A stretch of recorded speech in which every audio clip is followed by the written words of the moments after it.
बेचारा दमोह वाला अपना सा मुंह लेकर के उसके घर से वापस लौट गया।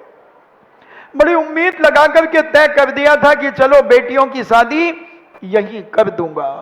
बहुत सुंदर है, क्योंकि कुछ लोग चमड़ी और दमड़ी देख करके विवाह कर देते हैं, मगर नीति कहती है विवाह करने के पहले चारित्र देखना चाहिए, गुण देखना चाहिए।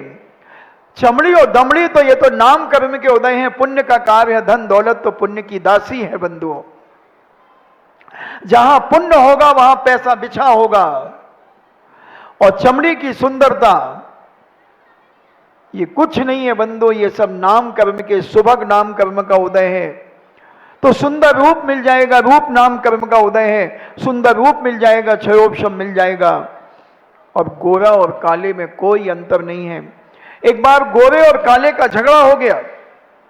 गोरा कहता है कि सारे लोग मुझे पसंद करते हैं, और काला कहता क्या बात करते हो, लोग मुझे भी पसंद करते हैं।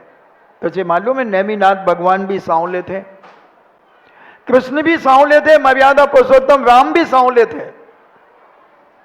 तो हमें भी लोग पसंद करते हैं। हमारे चेहरे का कट्स जो होते हैं हमारे चेहरे के बहुत सुंदर हैं। क्या समझते हो? दोनों में बहस हो गई। काला कहता सुन गोरे ज्यादा मत बोल, अगर एक हमारे शरीर का काला एक छोटा सा बिंदु भी अगर तेरे गाल पे आ जाएगा तो तेरे गाल की सुंदरता और बढ़ जाएगी, क्योंकि तिल का काम करेगा, मत्स्य का काम करेगा। और अगर तेरे शरीर का एक गोरापन का एक छोटा सा कण मेरे शरीर पर आ गया तो सफेद दाग का प्रतीक बन जाएगा और मुझे अभिषेक करने से वंचित कर दिया जाएगा। और सफेद दाग हो गए। ये सफेद दाग कैसे होते हैं मालूम है आपको? बहुत तेजी से बढ़ रही है अभी सफेद दाग की बीमारी। जब हम 2004 में सूरत में चातुर्मास करने के लिए गए थे, तब सूरत में 4% सफेद दाग थे। कारण क्या था सफेद दाग का कारण? क्योंकि गुजरात के अंदर फाफड़े खाते हैं, खवड़ खाते हैं, और इसमें दही मिलाया जाता है। छाछ और दही मिलाकर के खवड़ और फाफड़े बनते हैं। तो वहां पर दालों की चीज में, खिचड़ी में भी दही मिलाते हैं और वो खाते हैं। तो जो जो व्यक्ति दालों के साथ, दही के साथ दाल खाता है, बेसन के साथ दही की कड़ी, दही के साथ में जितने भी प्रकार की दालें हैं, दालें मतलब जिसके दो बराबर बराबर भाग हो जाते हैं और जिनका आटा बन जाता है, उसके साथ अगर आप दही और छाछ मट्ठा अगर खाते हैं तो आपको सफेद दाग होगा। जैन दर्शन में इसे दुदल कहा गया। और आज जितनी तेजी से, क्योंकि हम बहुत सारे लोग आज दही बड़े खा रहे हैं, और दही बड़ा जो बनता है उड़द से बनता है, उड़द की दाल से बनता है, और दही मिलाकर के उसे खाया जाता है। आज के वैज्ञानिकों ने भी यह सिद्ध कर दिया। अभी 250 डॉक्टरों की कॉन्फ्रेंस हैदराबाद में कुछ वर्ष पहले हुई थी। तो एक डॉक्टर अजमेरा हमारे पास आए थे, तो ऐसी बात चली। मैंने कहा डॉक्टर साहब अभी कहाँ से आ रहे हैं? तो बोले महाराज जी हैदराबाद में हम लोग 250 डॉक्टरों की एक कॉन्फ्रेंस थी, और उसमें एक प्रश्न ये भी आया कि ये सफेद दाग, इसका कोई इलाज नहीं है बंदो, दुनिया के अंदर कोई इलाज नहीं है, तो ये होता क्यों है? तो सारे डॉक्टरों ने एक मत होकर के बात कही कि ये दही और दालों के साथ मिलाकर के जो भी वस्तु हम खाएंगे उसका हमारी बॉडी में रिएक्शन होता है, उस रिएक्शन से ये बीमारी होती है। एक बार एक पंडित जी ने भी एक पुस्तक में लिखा, 150 साल पुरानी एक घटना मैंने पढ़ी कि एक पंडित जी एक गांव में जा रहे थे, तो उन्होंने देखा कि एक कटघरा बना हुआ है, उसमें कम से कम 200-300 तीतर हैं। तो पंडित जी वहां थोड़ी देर के लिए रुक गए, और पंडित जी ने उस व्यक्ति से पूछा कि भाई ये तीतर आप पाले हुए हैं? बोले हाँ साहब मैंने इनको पाला है। बोले इनको खिलाते क्या हो, ये तो तीतर है, ये तो कीड़े मकोड़े खाते हैं, इल्लियां खाते हैं। बोले हाँ, हम इनको इल्लियां खिलाते हैं। तो बोले इतनी सारी इल्लियां कहाँ से लाते हो इनके 500 तीतरों को खाने के लिए? बोले साहब गांव में छाछ मिल जाती है, बहुत छाछ मिलती है। और आप ये कुंडे देख रहे हैं ना, कुंडे, कूड़े कूड़े कुंडे मिट्टी के, बोले देखो ये हमारे पास 100 कुंडे हैं और गांव से हम 10-5 घरों से छाछ ले आते हैं और ये छाछ इन कुंडों में डाल देते हैं और बाजार से बेसन लाते हैं और एक एक मुट्ठी बेसन एक एक कुंडे में डाल देते हैं और उसमें हमारे परिवार के लोग एक एक कुंडे में थूक देते हैं और थूकने के बाद हम उसे घोल देते हैं। तो बेसन जैसे ही घुलता है और थूक मिलता है तो बस थोड़ी से क्या 2 मिनट के अंदर इल्लियां उत्पन्न होने लगती हैं, क्योंकि ये इल्ली सम्मूर्छन है। 2 इंद्रिय जीव, 3 इंद्रिय जीव, 4 इंद्रिय जीव सम्मूर्छन होते हैं। सम्मूर्छन का मतलब ये रज और वीर के मिश्रण से पैदा नहीं होते हैं, ये चारों तरफ से पुद्गल परमाणुओं को इकट्ठा करते हैं और इनकी आत्मा जो जीव है वो उसमें उत्पन्न हो जाती है।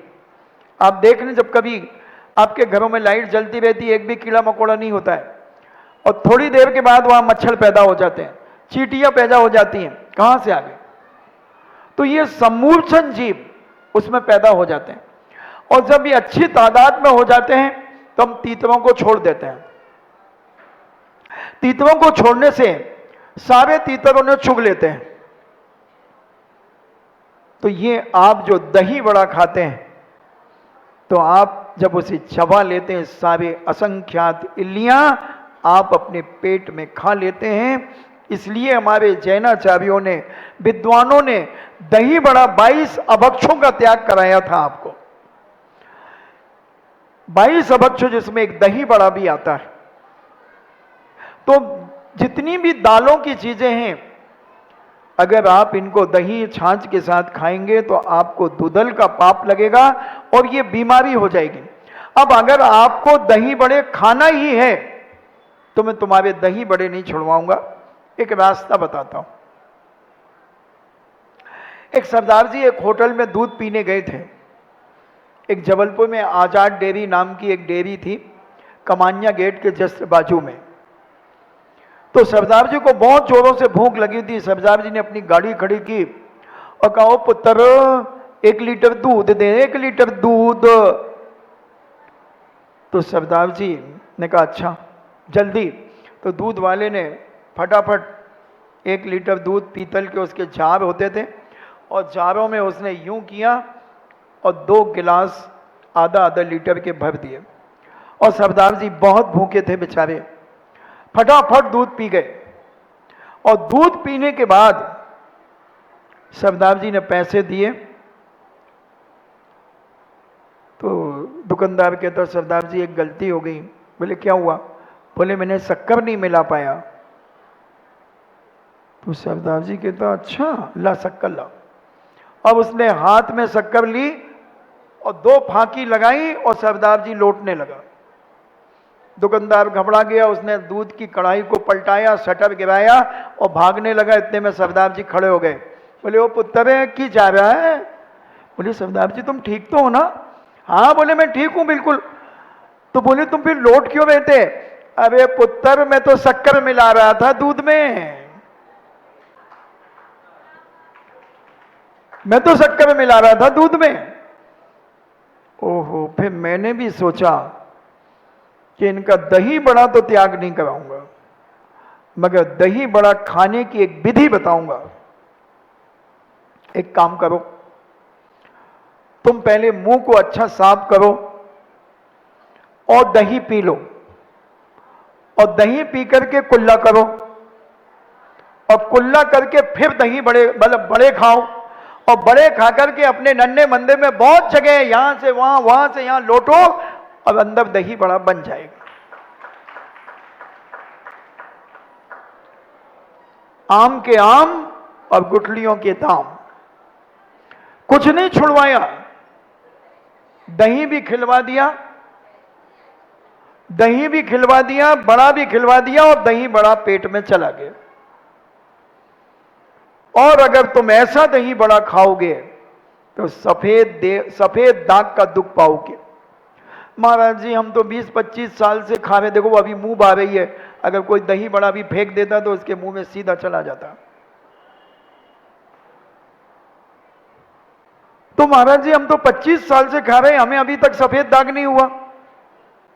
ठीक कह रहे हो आप। इम्यूनिटी पावर, जिसकी बॉडी में अवरोधक शक्ति होती है, उसे कोई रोग नहीं होता बंधुओं, वो कुछ भी कर ले। जैसे कोरोना, बहुत सारे लोग कोरोना के, जिनको कोरोना था, उनके बीच में घंटों रहते थे, वो उनके हाथ पैर दबाते थे, उनकी सारी सेवा करते थे, मगर उन्हें कोरोना नहीं हुआ, क्योंकि उनके पास इतना पावर था, अवरोधक शक्ति थी उस बीमारी को लड़ने की, और उस बीमारी को लड़ने की पावर इतना था कि उन्हें किसी प्रकार का रोग नहीं हुआ। उसी प्रकार जिन्हें अभी सफेद दाग नहीं हो रहा है, तो उनके शरीर में ये पावर है कि वो उसका रिएक्शन उसकी बॉडी में नहीं हो रहा है, और जैसे ही वो पावर खत्म होगा, और सफेद दाग एक बिंदु से शुरू होता है, सुई की नोक से, और जिस दिन हो गया, दुनिया की कोई ताकत उसे मिटा नहीं सकती बंधुओं। ना मेडिकल साइंस के पास उसका कोई इलाज है, ना होम्योपैथिक के पास कोई इलाज है, ना आयुर्वेदिक के पास कोई इलाज है, ना कोई नीम हकीम के पास इसका इलाज है। बस सफेद दाग होगा, उसे दुनिया की कोई ताकत नहीं रोक सकती। अगर तुम इस पाप से बचना चाहते हो तो जो हमने तुम्हें प्रक्रिया बताई है वो खाओ, या तो फिर आटे के बड़े बनाओ, आटे की बूंदी बनाओ, दही के साथ रायता बना लो। मगर दाल का अगर रायता बनता है, दही बड़ा बनता है, तो आप तैयार रहें, कभी ना कभी आपको सफेद दाग होगा। डाउट जीवन में ये बहुत बड़ी स्थिति बन जाएगी, स्थिति बिगड़ जाएगी। तो फिर क्या करना है ये विचार आप कर लें, समझ लें। अगर ये धारणा बन गई कि हम इतने वर्षों से खा रहे हैं, अभी कुछ नहीं हुआ, बर्फ की सिल्ली के ऊपर दही बड़े रखे रहते हैं, कभी एक मछली बनी रहती है, देखना आपको किस प्रकार से मांसाहार की तरफ घसीटा जाता है।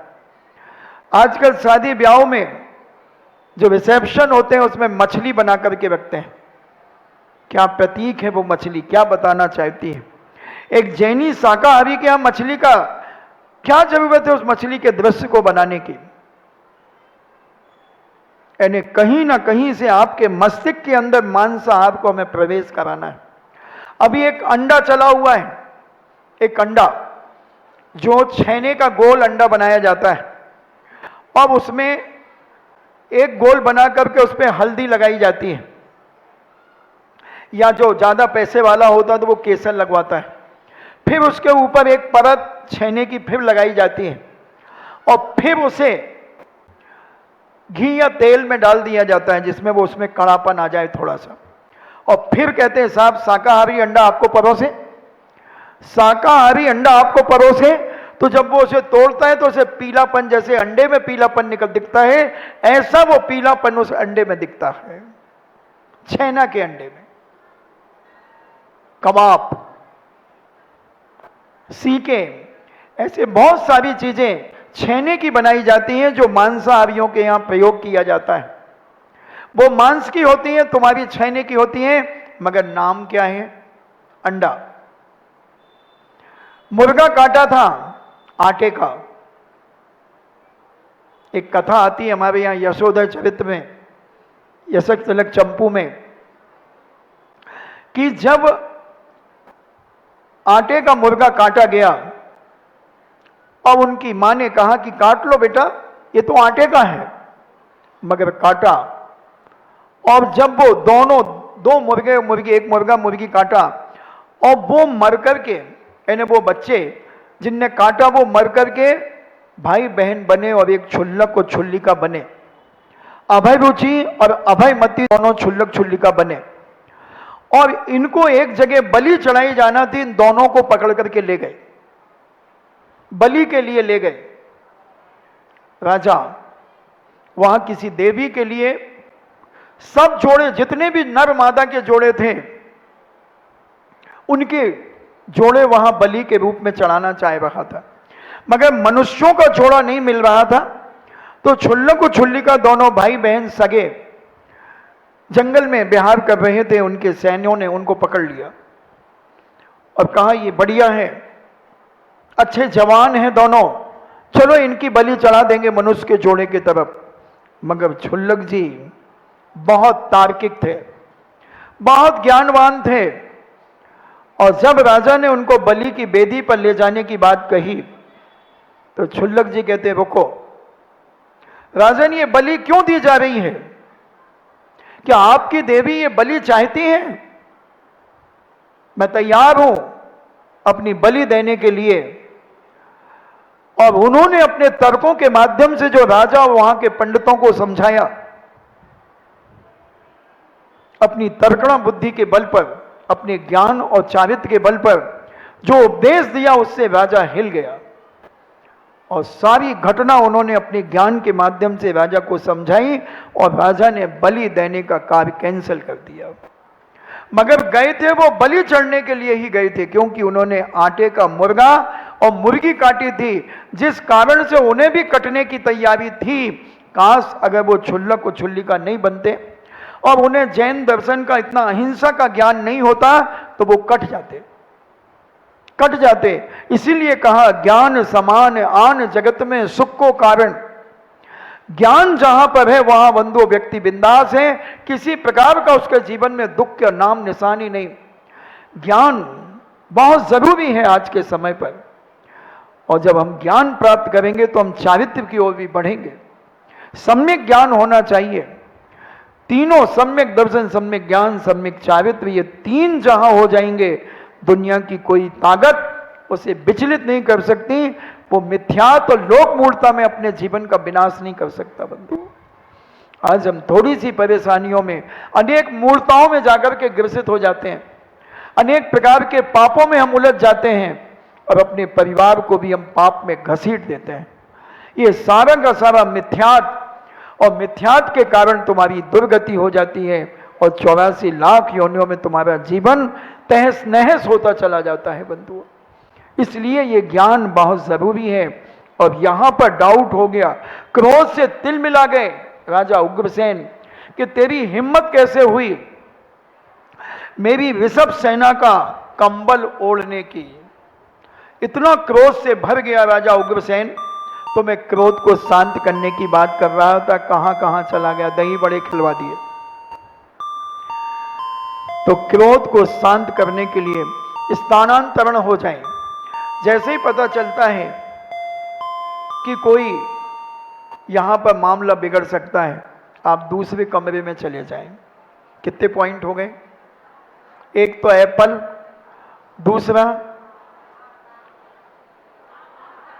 आंवले का मुरब्बा, तीसरा मौन, चौथा स्थानांतरण हो जाए, दूसरे कमरे में चले जाएं।